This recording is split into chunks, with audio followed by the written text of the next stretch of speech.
Bring Brian Claypool in for some analysis on this, the criminal defense attorney, of course. Everyone keeps saying Cassie's the big witness, and you can see these first two witnesses are related in some way, shape, or form to Cassie. So your thoughts on how this trial is opened? Yeah, hey, Connell, great to see you. Yeah, I think both sides did a good job in opening statement. I've done a couple of high-profile criminal cases, though. Opening statements, Connell, can be both a blessing and a curse. What do I mean by that? Well, it's a blessing because you can really lay out how you see this case, right? Right. Yeah, prosecutions laid out a lot of really terrible allegations against P. Diddy, so they're going to have to follow through. That's where the curse comes in, right? So you promised the jury a lot of stuff in opening to frame the case, but have you delivered all of that evidence at the end of the case? So both sides are taking notes to see whether each side is going to deliver that evidence.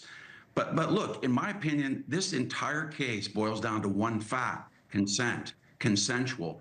Both of the two major charges, the racketeering criminal enterprise RICO charge and the sex trafficking charge, both require consent or no consent if the prosecution wins their case, right? The defense is going to argue it's consent.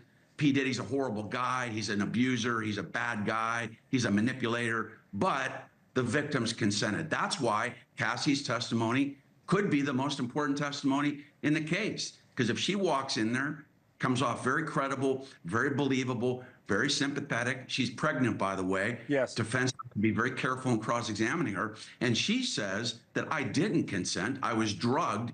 I was forced to do this. I was beaten up. And that's why that testimony from the witness today is important. Then she can prove that she didn't consent, and then P. Diddy's in some trouble. There was even a comment from Tenny Garagos in the opening statement there talking for the defense about forced labor. As to forced labor, you'll see Combs worked hard. His employees worked hard. Being there was an adult free choice.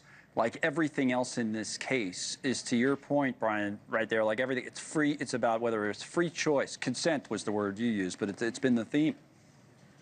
Yeah, exactly. Really, it's staggering, Connell. There's going to be, 2 months of evidence, but it really boils down to, does this jury see P. Diddy as a swinger or is he a sex trafficker? Right. That's what it's going to boil down to. And remember, prosecution's got to prove in both of the crimes a commercial sex act. What does that mean? That P. Diddy is paying somebody on his team, is paying somebody else to have sex, for example, with Cassie. And why is that important? Well, I think, Connell, to prove the case for prosecutors, they're going to need, I think, a little bit more than just witness testimony. What do I mean? Remember, they raided his home out here in L.A. Yes. Do they have documents to support it? Any bank documents supporting any payments made to any of these sex workers? Right. For example, plane tickets purchased to transport one of the victims to go to these freak-offs. That's going to be really important for prosecution. Yes. Show that paper trail. Brian, as always, thank you, sir. Now, we're going to